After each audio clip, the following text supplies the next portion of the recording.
Liverpool တော့ United က1-2နဲ့နိုင်သွားတယ်ပေါ့နော်ကျွန်တော်ဒီပွဲမှာဆိုလို့ရှိရင်မြင်လိုက်တဲ့အချက်တွေကလည်းများတယ်ကျွန်တော် review တွေလည်းတင်ထားရဲဆိုတော့လေဒါကျွန်တော်ဒီတိုင်းကြည့်မယ်ဆိုရင်တော့ဒီ tactic ကစားသမားရဲ့ဆိုလို့ရှိရင်သူဂိုးသွင်းနေရင်ဂိုးဖန်တီးမှုတွေလုပ်နေရင်ကောင်းတယ်ပေါ့နော်ဒါပေမဲ့လို့ဒီကိုညာဆိုရင်ဂိုးမသွင်းမဲနဲ့လည်းအသင်းမှာကောင်းတဲ့အချက်တွေအများကြီးရှိနေတာတွေ့ရတယ်အမ်မူဆိုလည်းပဲဒီနေ့မှရောက်လာရဲဆိုပေမဲ့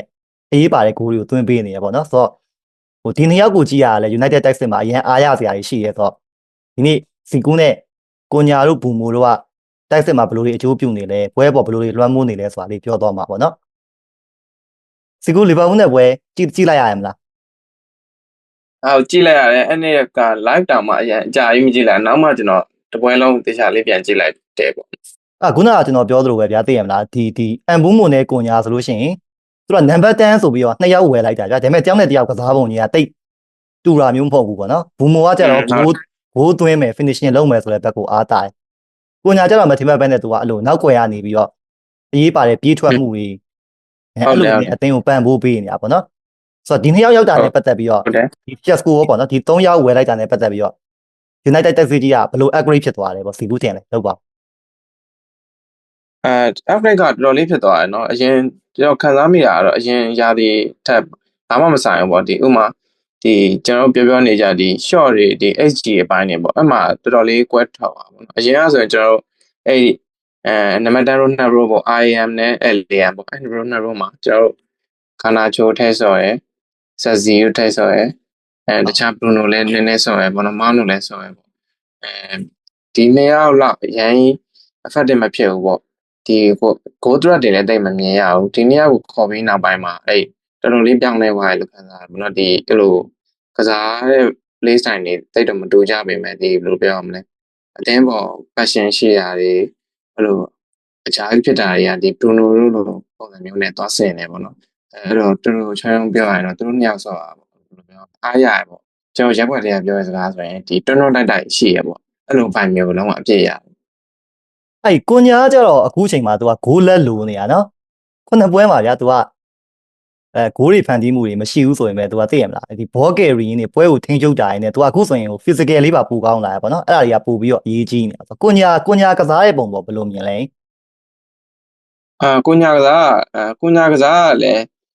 းအားတော့ရတယ်ပေါ့ဘယ်လိုလဲဆိုတော့ तू ကအတင်းအတွက်ကို तू ကဒီအတင်းရတိုက်ဆက်ပိုင်းကို polish လုပ်နေတာပေါ့အဲ့လိုမြင်တယ်ပေါ့ဘယ်လိုလုပ်နေလဲဆိုတော့ဒီ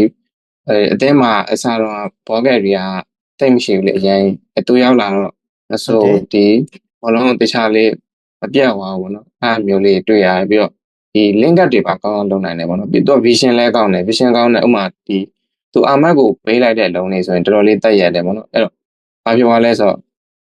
line breaking လုပ်တဲ့ပုံစံမျိုးဖြစ်သွားပါအဲ့အတင်းရတစ်ဖက်တင်းကပြုတ်သွားပြီးတော့အဲ့လိုဘယ်သူ့လိုက်လို့လိုက်မလဲဒီပုံစံမျိုးဖြစ်သွားပါအဲ့တော့တိုက်စစ်က transaction အနေအပိုင်းမှာလည်းအရင်အားရတယ်ပေါ့နော်အဲ့လိုမျိုးလေးကိုမြင်တယ်အဲ့ဒီ goal တွေကတော့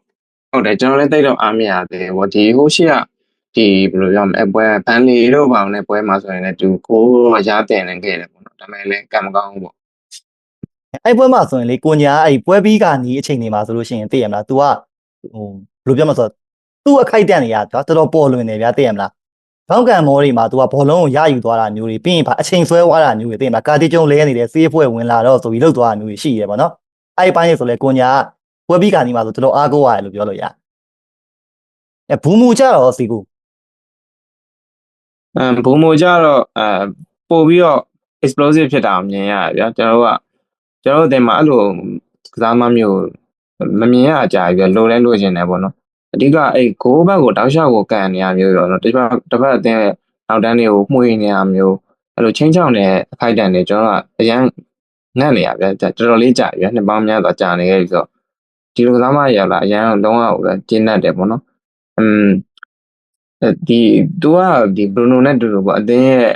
့ဒီ data ပေါ့နော်ဒီကို attacking data တွေဘက်ကိုဥဆောင်နေလူလည်းဖြစ်တယ်ဆိုတော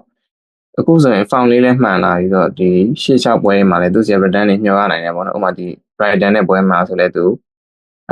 return တစ်ခုတော့ရနိုင်တယ်ပေါ့ဒီမျိုးလေးတော့မြင်တယ်အားရပေါ့ return တွေပါဖြစ်ကုန် FB ရဲ့အကြောင်းပြောနေကြတော့ဒီမှာတော့ဟို GA ပေါ့နော် going involvement တခုတော့တွေ့ရတယ်ဒါကိုဘော်ရာကြီးထဲမှာ FB ရဲ့သောရဲ့သူတွေမပိုင် return တွေရနိုင်တယ်ဆိုတော့ဘာမှမသိမှာဆိုလို့ပြောပြအဲ့မှာလေ United ကအဲ့ပုံမှာ winning the second ball တွေနဲ့က ကစားသွားတာနော် second ball ကိုအဲ့မှာကိုညာထောက်ပြီးတော့လी ဟုတ်တယ် လီဗာပူးနောက်တန်းစီကို long volley တောက်လျှောက်ကန်တင်တယ်အဲ့ဒါဂိုးသမားလက်မန်းရဲ့ကန်တင်တာတွေကလည်းကောင်းတယ်နော်လက်မန်းကလည်းနောက်ပွဲမှာထွက်တင်တယ်နော် ပွဲထွက်တင်နေပြီ तू ကဂိုးသမားတယောက်ပြအခုဒီဘယ်ဂျန်လေးကလာပြီးတော့ဒီလိုလေးမှာရမ်းပြန်ဆိုင်မှုများတဲ့လေးမှာဒီလိုလက်စွမ်းမျိုးရတာတော်တော်လေးတည်ငြိမ်တာတွေ့ရပါဘောနော်အဲ့တော်တော်လေးကျွန်တော်သူ့လေးစားရပါနော်သူရှေ့ချောက်ပွဲမှာလည်းသူ့ကိုပဲသုံးစီခြင်းတယ်ပေါ့အမ်ဘူမိုချောင်းလေးပြောချင်တယ်အမ်ဘူမိုကလေအာမတ်နဲ့အတွဲမိလာပြီနော် right wing မှာသူတို့ကတကယ်ကိုတခြားအသင်းကို NAL ပေးနိုင်လာတယ်ဗောနော်ဆိုတော့ဒါဒီပွဲရဲ့ stat တွေမှာဘာဂျယ်ဘန်တိုက်လို့စန်တာဘန်မျိုးတောင်အခက်ခဲတွေ့အောင်ကစားနိုင်တယ်ဆိုတာကျွန်တော် stat တွေအရာတွေ့ရတာပေါ့ဆိုတော့ဒီဘဲတွေရဲ့ intensity နဲ့ aggression ကတပွဲလုံးမှာ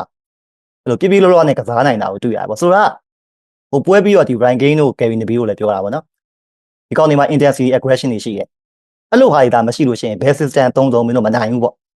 ဆိုတော့ system ထက်စားလို့ရှိရင်ဒီလိုမျိုးအန်ကာဖြစ်နေတာဒီဇိုင်ယာရှိနေတာပို့ပြီးတော့ကောင်းတယ်ဆိုပြီးပြောသွားတာပေါ့ပြီးရင်နောက်တစ်ခုကဘာပြောရမလဲဆိုရင် Amorim ကသူက momentum beta တစ်ခုလိုနေတယ်လို့ပြောတာပေါ့နော်အသင်းမှာနှစ်ပွဲဆက်နိုင်ပွဲမရဘူးဆိုပြီးတော့ဝေဖန်တဲ့သူတွေရှိနေတော့ကသူကကျွန်တော်ကနိုင်ပွဲလေးလိုနေတာကျန်တဲ့ stat တွေရကောင်းတယ်သူကစားပုံလည်းအထိုက်လက်တော့လိုက်ကစားနိုင်တယ်ဒါပေမဲ့နိုင်ပွဲလေးတာရလာလို့ရှိရင်သိရမလား momentum လေးတိဆောက်သွားနိုင်မယ်ဆိုပြီးသူကပြောတာပေါ့နော်အဲ့လိုချိန်ဒီမှာအခုနှစ်ပွဲဆက်တိုက်နိုင်ပွဲရပြီဆိုတော့နောက်ပွဲပေါ်ယုံကြည်မှုရှိလားပေါ့ဒီခုဘယ်လိုထင်လဲရှိရနောက်ပွဲပေါ်တော်တော်လေးယုံကြည်မှုရှိရတင်းလိုက်နေထားရတော့ဒီအောက်ထပ်ဖို့မှာ Brighton နောက်ဆုံးတွေ့ခဲ့တဲ့ပွဲနေတာထင်နေတော့မကောင်းဘူးပေါ့နော်အခုဒီဘက်အကိုကြည့်လိုက်တယ်ပေါ့နော် game week မှာဘက်ကိုဘက်မြောင်ပေါ့နော်အမှပေါက်ကျဲလေးတွေပါတစ်ချက်လေးလာကြည့်လိုက်တော့မဆို United ကနိုင်ပွဲဆက်ရမယ်လို့ထင်တယ်ပေါ့နော်အဲ့လိုလေးတော့တွေ့ရတယ်ပေါက်ချစ်လေးတွေပါကြိုပြီးလေးလာလိုက်ပြီ3ရက်2ရက်3ရက်လောက်လိုကြရကြိုပြီးလေးလာလိုက်ပြီရှုပ်လို့အခုကျတော့ तू ကဟိုပါနော်တည်ကြရင်တောင်မှမနိုင်တော့ဘူးတဲ့မှာနိုင်နိုင်မယ်ဆိုတော့ဟိုဟာမျိုးတွေဖွင့်လှစ်မှုမျိုးတွေဖြစ်လာပြီပေါ့နော်ဟုတ်တယ်အဲ့မှာကျွန်တော်ခုနကဗာလဲကိုညာရဲ့နောက်ဆုံး10မိနစ်မှာ तू ဘာကြီးလောက်သွားလဲဆိုတာကြီးပြန်ကြည့်တာဗျာဟို88မိနစ်ကနေပြီးတော့ပွဲသိမ်းခရမှုတဲ့68မိနစ်လောက်ထိပေါ့နော် तू အဲ့88မိနစ်မှာဆိုလို့ရှိရင် तू ကသူ့ရဲ့ခန္ဓာကိုယ်အသုံးချပြီးတော့လီဗာပူးကွင်းဘက်ချမ်းမှာ तू ဖောင်းမောယူပေးသွားတာတဲ့ပြီးတော့အဲ့မှာလीဒေါက်ကန်ပေါ်မှာဘောလုံးရယူရလဲပဲအဲ့မှာသူ့ကို frame ပေါင်နဲ့ Florian Vaz ကသူ့ကို pressure တွေပေးနေတာဗျာအဲ့ဒါဟိုမှာကိုညာက तू ကလှည့်ထွက်ပြီးတော့ဒိုဂူးစီကိုဘောလုံးပြန်ပေးလိုက်တယ်လို့ပေါ့အဲ့လိုမျိုးကြီး तू ကလှုပ်သွားတာပေါ့နော်ပြီးရင်ပွဲသိမ်းခရမှုတော့မယ်လီဗာပူးအချိန်ကြီးပြန်လာနိုင်သေးတယ်ဆိုတဲ့အချိန်မှာလည်းပဲ तू ကခုနလိုပဲခန္ဓာကိုယ်အသုံးပြုပြီးတော့ तू ကအဲ့လို form mode တစ်ခုရအောင်ယူပေးသွားတယ်ပေါ့နော်ဆိုတော့ဟိုကိုညာကတချို့ football app တွေမှာတော့ဒီပွဲမှာဟိုသူ့ရဲ့ rating တွေကမကောင်းဘူးဗျာတချို့ app တွေမှာဆိုရင် तू ကဝါနေတာပေါ့နော်ဒါပေမဲ့လို့stat ရကြည့်မယ်ဆိုရင်သူကဒီပွဲမှာတခြားကစားသမားတွေအားလုံးထက်ဘောလုံးထိချက်လည်းပိုများတယ်ဘော့ကယ်ရင်လည်းပိုများတယ်ဘောလုံးပြန်လဲဆယ်ယူမှုလည်းသူကအများဆုံးဖြစ်ခဲ့တယ်ဆိုတော့တွေ့နိုင်တယ်တဲ့ပြီးတော့ဒီဂျူဝယ်ဝန်းစင်နဲ့ဘောလုံးပေးပို့မှုတွေမှာလည်းဒုတိယအများဆုံးဖြစ်တယ်ပေါ့နော်ဒါတော့ကိုညာရဲ့အားတာချက်တွေပေါ့ဆိုတော့နောက်တစ်ယောက်ကတော့အန်ဘူးမို့ပေါ့နော်အန်ဘူးမို့ကိုလည်းပဲဟိုစီကူးအနေနဲ့ဘာတွေထူးထူးခြားခြားမြင်လဲပေါ့နော်ဒီလီဗာပူးနဲ့ပွဲရဲ့အခုဒီရှေ့ရပွဲတွေမှာဟောပေါ့ဘာဖြစ်လို့ဆိုတော့အန်ဘူးမို့ကသူကဂိုး assist တွေကသူကများများလုပ်ပေးထားတာဟုတ်ဆိုတော့အန်ဘူးမို့အကြောင်းလေးပြောကြည့်ပါအဘုံမို့အဲ့လိုအဘုံမို့လို့စဉ်းစားလိုက်တာတစ်ပိုင်းဟိုဖြစ်လဲဆိုတော့ဒီ attacking ဘိုင်းမှာဘယ်လိုမဂိုးဘက်ကိုဂိုးသွက်တွေတောက်လျှောက်လုပ်တယ်ပေါ့နော်ဂိုးတာမဂိုးတာကြီးလည်းရှိရမို့အဲ့ဒီမှာသူ့ကိုအများဆုံးတွေ့ရပါဘောနော်ဒီပေါက်ဆဲမှာဆော့တာဒီဥမာအာမတ် right wing back ဆော့ရပွဲမြန်မာဆိုရင်အာမတ်နဲ့အလဲထက်လေးဆော့တာလေးတွေ့တယ်ဘယ်လိုပြောမလဲဒီအာမတ်ကဒီအပြင်ဘက်မှာ touch line ဘက်မှာထွက်ပြီးတော့ကောင်းကောင်းမွန်မွန်ဆော့နိုင်ဖို့လေအထက်ကိုအဲ့လိုမျိုးmarking တွေခေါ်ပါပေးနိုင်တာမျိုးတွေလည်းတွေ့ရဆိုတော့သူတော်လုပ်တွေ test တွေကိုတော်တော်များများလေးကိုလုပ်နေရတဲ့ပုံစံမျိုးဖြစ်နေအဲ့လိုမျိုးတော့တွေ့မိရပါတော့အေးပေါ့ကျွန်တော်တွေးတာကြတော့လေဟုတ်တယ်ပေါ့နော်အခုအန်ဘူမိုကြီးကောင်းနေတယ်ဆိုတာတကယ်တော့အဲ့လိုကိုညာအကြောင်းလည်းပဲပါတယ်လို့ထင်တာပေါ့နော်ဒီဟာဒီမှာဟုတ်အမရင်ကသူ3421ကိုအခြေတည်မယ်အဲ့ဒါနဲ့သူအဲ့ဒါမှာ live ဖက်မဲ့ကစားသမားတွေကိုသူခေါ်မယ်ဆိုပြီးတော့စပြီးတေးခေါ်ထလိုက်တာဗျာဒီနွေရာသီပြောင်းရှိမစခင်ကလေးကကိုညာခေါ်တယ်ပြီးတော့ဂျွန်တလားလုံးလိုက်တယ်ကျွန်တော်သတင်းလေးတင်တယ်ဘူမိုဆိုပြီးတော့ရောက်လည်းမရောက်နောက်လာကြမှာရောက်လာဆိုတော့ဘူမိုကအဲ့မှာ right side နံပါတ်10နေရာကိုသူအပိုင်စားရတယ်အဲ့မှာဘူမိုကောင်းလာတာကိုညာကြောင့်လည်းအများကြီးပါတယ်ဗျာသူတို့နှစ်ယောက်ကဒီနံပါတ်10နှစ်ယောက်ကိုမှ profile နေမတူပေမဲ့လည်းပဲ ကိုညာရဲ့ role ကတော့နည်းနည်း flexible ပို့ဖြစ်တယ်ပေါ့နော်သူက job တိလုပ်တယ် space တွေဖန်တီးပေးတယ်တခါလေမှာ inverted forward ပုံစံပါညာနဲ့ ဟုတ်တယ် line ကို lead လုပ်တယ်ပေါ့နော်ဘူမိုကတော့သူကတစ်ဖက်မှာလုံးဝ urgent player ဗျာဒါလိုက်ဆန်တယ်risk ယူပြီးပြေးတယ်လွှားတယ်လှည့်ထွက်တယ်ဟိုဖန်တီးမှုတွေလုပ်မယ်ဘိုးဘကိုကန်လို့ရရင်လေသူကတန်းကန်မယ်ပြီးရင်သူ့ရဲ့ဒီ killer instant ရှိတဲ့အတွက်ကြောင့်မလို့ပေါ့နော်သူ့ရဲ့ကန်သွင်းမှုတွေကဂိုးသမားဟိုအချိန်မရွေးဒုက္ခပေးနိုင်တယ်အမြဲတမ်းကန်သွင်းကိုစူးစမ်းနေဆိုတော့ဒါ Amorin ရဲ့အရင်အသင်းမှာဆိုရင်ဒါကိုညာက Pedro Gonzalez နေရအမ်ဘူမောကကျတော့ Twin ကာကိုနေရပါတော့တခါလေတော့ Marcus Edward Twin ကစားတယ်ပေါ့ဆိုတော့ဒီပုံစံကိုသူကပြန်ပြီးတော့ Amorin ကအသက်သွင်းနေပြီပေါ့ဆိုတော့ Amorin ဒီတိုင်းဆိုလို့ရှိရင်ဒီ tactic ကို Sporting မှာတော့လိုမျိုးပေါ့နော်တော်တော်သူ့ကစားကွက်အတိုင်းတော်တော်ကောင်းတဲ့ကစားဟန်မျိုးရအောင်ဘယ်လောက်တက်ပြီးအချိန်ယူအောင်မတင်လို့ဒီကူးထင်ကျွန်တော်အထင်ကတော့အရင်တော့ယူရမယ်လို့တော့မထင်ပါဘူးဒီgame week နောက်ထပ်5ခု6ခု9ခုလောက်ဆိုရင်တော့ rhythm မှန်လာမယ်လို့ထင်တယ်အခုတော့မှပုံစံတော်တော်လေးအဆင်ပြေလာတယ်ကျွန်တော်တို့အရင်နှစ်တည်းကမတူတဲ့ဟာယူမြင်နေရဆိုတော့အရင်တော့လက်ဆောင်စရာမလိုတော့ဘူးလို့ထင်တာပဲဒီတေချာလေးပြောရအောင်သုံးသပ်ရရင်တော့ဒီတရားဒီပြီးသွားရင်တော့လုံးဝ stable ဖြစ်တဲ့ attack ပေါ့နော်အဲ့ဒါကိုရမယ်လို့ထင်တယ်အခုတော့နည်းနည်းအားရရဆိုပေမဲ့ဒီတစ်ဖက်ကပြန်စဉ်းစားကြည့်ရင်လည်းဒီဝင်တဲ့အလုံးတွေမဝင်နိုင်ပါဘူးလေရှိရဆိုတော့လေကျွန်တော်ထင်ရအဲ့ game week 9ပတ်လောက်ပေါ့9ခုလောက်ဆိုရင်တော့ stable ဖြစ်လောက်မှထင်တယ်ကောင်းကောင်းမွန်မွန်လေးဆိုတော့တရားဒီလုံးဆိုရင်တော့အဆင်ပြေလောက်မှာပါဆိုတော့ကန်သွင်းတဲ့ဥစ္စာမှာမဝင်တာဆိုတော့လေဘာပြေးမြင်လဲဆိုတော့အဲ့ကိုညာအဝေးကြီးကလန်ကန်တာလေးမြင်တာဟုတ်တယ်လားကိုညာအဝေးကြီးကလန်ကန်ရင်သဘောမကျတဲ့သူလေပန်နေတဲ့မှာအများကြီးပဲဗျာအဲ့မှာ stat တခုသွားတွေ့ stat man တရားတင်တာသူက Matthias ကိုညာတဲ့သူက take on ပေါ့နော် take on တစ်ခါလုပ်ပြီးတိုင်းမှာကန်သွင်းမှုပြုလုပ်တဲ့အချိန်ကြီးပေါင်း12ချိန်နဲ့သူက take on လုပ်ပြီးသူဘူးလဲကန်ပြီးဗျာဒီကန်အမှချိန်နဲ့တယ်ဆိုတော့အဲ့ဒါကသူက Premier League မှာဒီယာဒီမှာအများဆုံးပဲတဲ့အဲ့ stat ကပေါ့နော်ဆိုတော့ကိုညာအဲ့လိုမျိုး take on လုပ်ပြီးလန်ကန်နေတဲ့အပေါ်မှာဘယ်လိုမြင်တော့အဲ့ဒါတော့သူ့အကြောင်းမပြောရင်ကျွန်တော်အကြောင်းပြောချင်တယ်ကျွန်တော်အကြောင်းဆိုတော့ကျွန်တော်သူ့အကြောင်းပေါ့ကျွန်တော်ကဗျာအဲ့လိုဒုတိယကိုတိတ်ကွန်လောက်လိုက်ပြီးဒါမှမဟုတ်တရားနှစ်ယောက်ကိုတိတ်ကွန်လောက်လိုက်ပြီးဆိုတော့ ਨੇ ဘာလို့မှမသိတော့ဗျာပြဝါတတ်တာမျိုးရှိရဗျာဟုတ်ဘွေမျိုးပဲထိုးပေးလိုက်ရမလားဒါမှမဟုတ် Sasco စီပဲပေးရမလားဒါမှမဟုတ်ဒီအာမတ်ကူစီကိုပဲငါထိုးပေးလိုက်အဲ့လိုရှိရပဲအဲ့လိုအချိန်မှာ तू ကကျွန်တော်ထင်တော့ဗောနော်ဒီ decision ကောင်းကောင်းမချနိုင်လို့ဒီကိုယ်စီကိုပဲကမ်းမယ်ဝါဆိုပြီးအဲ့လိုချလိုက်တာမျိုးလည်းဖြစ်နိုင်တယ်ဗောနော်ကျွန်တော်မြင်ရကြိုက်လားဆိုတော့သူကန်တာတော့အရင်တိတ်တော့အမပေးဘူးပေါ့အဲ့လိုဘွေးမလို့ player မျိုးကပို့ပြီးတော့ threat လောက်နိုင်တော့သူဘွေးမကန်ရင်တော့ဘာမှတော့မဖြစ်လာဘူးပေါ့နော်ကိုညာကန်တာတော့နည်းနည်းတိတ်တော့သဘောမကျဘူးဒါမဲ့နော်လီဗာပူးနဲ့ပွဲမှာသူကန်သွားတဲ့နေရာကြီးอ่ะလေအဲ့နေရာသူသွင်းမှုတယ်သိလားဝူမှာတော့ကလေသူကတော်တော်ကောင်းတယ်ဗျာသူလှုပ်သွားတာလိန်တယ်ထွက်တယ်လှည့်ပတ်ပြီးလဲပြီးတော့ကန်လိုက်ကောသူ့ရဲ့သိရမလားနောက်ဆုံးကန်သွင်းလိုက်တဲ့ကန်ချက်ကြီးကြတော့ဝိုးတောင်ဖြစ်သွားသေးတယ်မကောင်းလို့ပေါ့နော်ဟဲ့နေမလို့ကြီးကန်လိုက်တာလေတောက်လျှောက်ကောင်းလာပြီးတော့မှအဲ့လိုကြီး feature သွားဆိုရဟာမျိုးရှိရပေါ့ဒါပေမဲ့သူ့ကိုမကန်ပါနဲ့လို့သွားပြောဖို့ကလည်းပဲ तू ကအဲ့လိုမျိုးပဲသွင်းမှုတာ तू ကလည်းသွင်းမှုတာဟုတ်နော်ဟုတ်တယ်ဆိုတော့ तू ကတော့ကန်နေမှာပဲပေါ့ပြီးတော့ဒီ Emery နဲ့ inspection ပေးရမှာကစားကွက်ကိုသာပိုကောင်းအောင်လုပ်ဖို့ပေါ့နော်ပိုပြီးချိတ်ဆက်မိလာမယ်ဆိုတော့ကိုညာလည်းပဲဘောလုံးပေးစရာလူတွေဟိုဘက်ကပြေးတက်လာမယ်ဒီ Shesco ဆိုလဲ Shesco ပေါ့သူတို့ကိုပေးပြီးတော့9ရောင်သွင်းနိုင်မယ်လို့ထင်တယ်ပေါ့နော်အဲ့တော့သူတို့နှစ်ယောက်ဒီလိုကွန်ဘိုရှိမှမိနေတဲ့အချိန်မှာဒါတစ်ချိန်တော့ Bruno အပိုင်စားရတဲ့နေရာပေါ့နော်ဆိုတော့ Bruno ကအခုဆိုရင်တော့ဒီ midfield နှစ်ယောက်နေရာမှာကစားနေရတယ်နံပါတ်8ကစားသမားပုံစံမျိုးဖြစ်လာတယ်သူကဟိုရှေ့တော့တက်ရသေးရဲ့ဗျာ Bruno ကနော်တက်ရသေးပေမဲ့တချို့ transition တွေမှာအတိုင်းမမိမှာအလေးအငိုက်မမိအောင်လို့ဆိုပြီးတော့သူကခံစစ်ကိုလည်းပဲသူကကူနေရသေးတယ်ဆိုတော့ကိုညာနဲ့ Bruno တောက်ပနေတဲ့အချိန်မှာ Bruno ရဲ့အခန်းကဏ္ဍတော့သူကဘယ်လိုဖြစ်နေမလို့ဒီတိုင်းပဲဖြစ်နေမလားဒါမှမဟုတ် Bruno ကကြာလာပါပြီဆိုပြီးတဖြည်းဖြည်းအဲ့လိုဒီတိုင်းကြာနေတဲ့အရေးအရာကိုပဲဆက်မြင်ရမယ်လို့ထင်လားဒီအဓိကတော့သူတို့ဒီရှေ့က2ယောက်ရဲ့ injury ပေါ့လဲမူတည်သေးရပေါ့ရှေ့က2ယောက် injury ရလို့ရှိရင်တော့ Bruno ကရှေ့တက်လို့ရကောင်းရနိုင်တယ်လေအဲ့တော့ရှေ့က2ယောက်ကလည်းသူတို့ injury record sorry injury အဲ့ပေါ့နော်ဒီကြက်ခိုင်မှုအားပေါ့ကြက်ခိုင်မှုကဟိုကောင်းလာတယ်ပေါ့နော်မဆိုးအဲ့တော့ Bruno ကတော့ဒီအဲ့နေရာမှာပဲဆော့အောင်မယ်ပေါ့နော်ဒီနေရာကြီးမှာပဲဆက်ဆော့အောင်မယ်လို့မြင်တယ်အားမရဘူးပေါ့ဟုတ်တယ်နော်အားမရဘူးဆိုတော့ तू ကလည်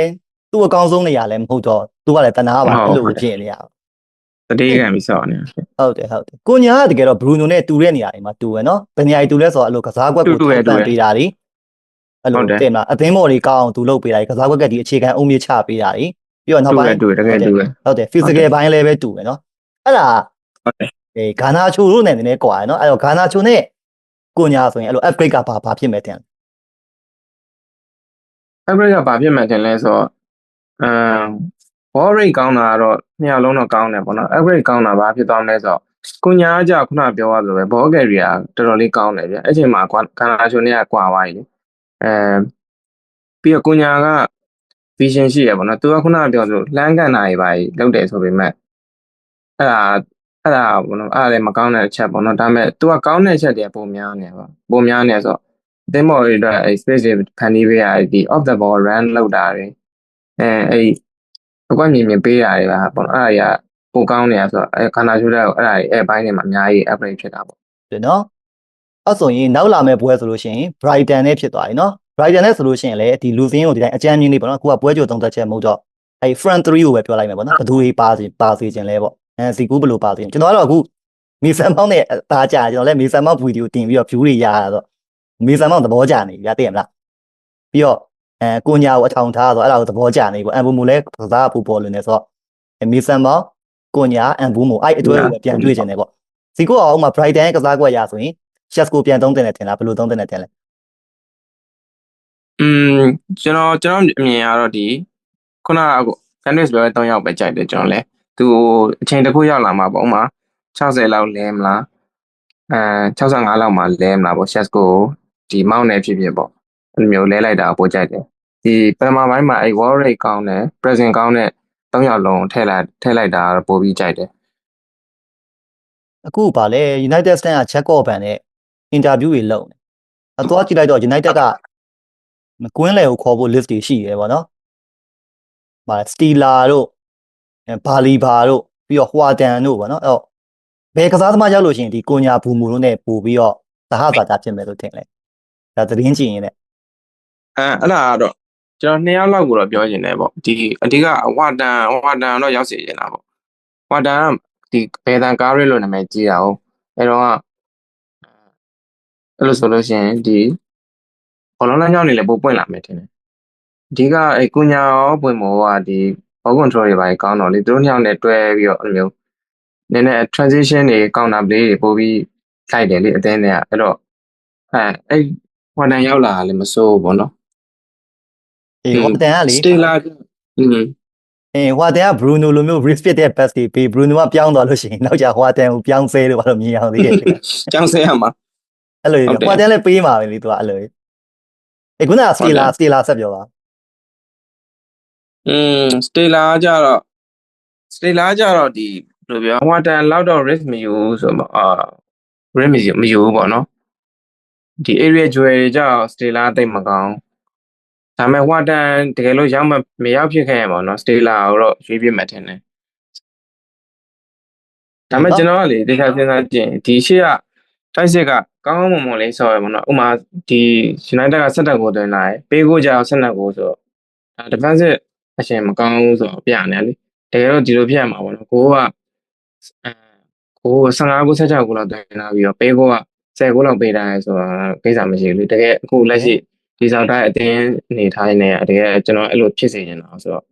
ဒီ destroyer ကောင်းကောင်းလေးရောက်စေချင်တာလည်း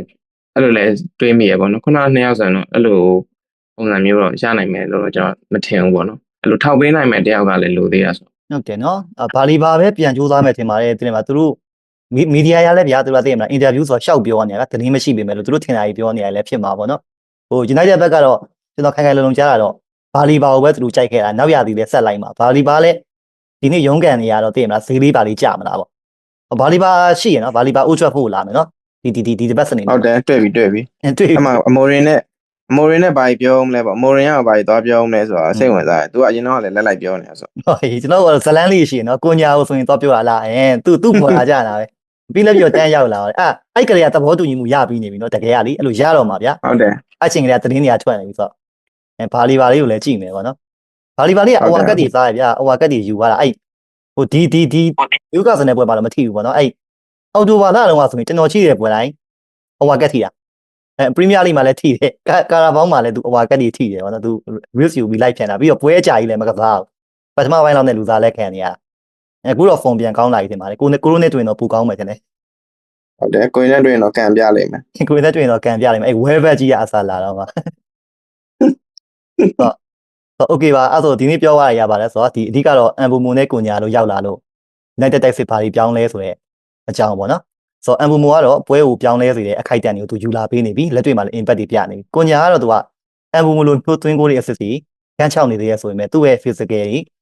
ဘရူနိုလိုမျိုးပေါ့နော်နံပါတ်10မှာကစားကွက်ကိုထောက်ပံ့ပေးတဲ့ပုံစံမျိုးတွေနဲ့ခြေစွမ်းပြနေပြီဒီနှစ်ယောက်ကပူပေါင်းဆောင်ရွက်မှုက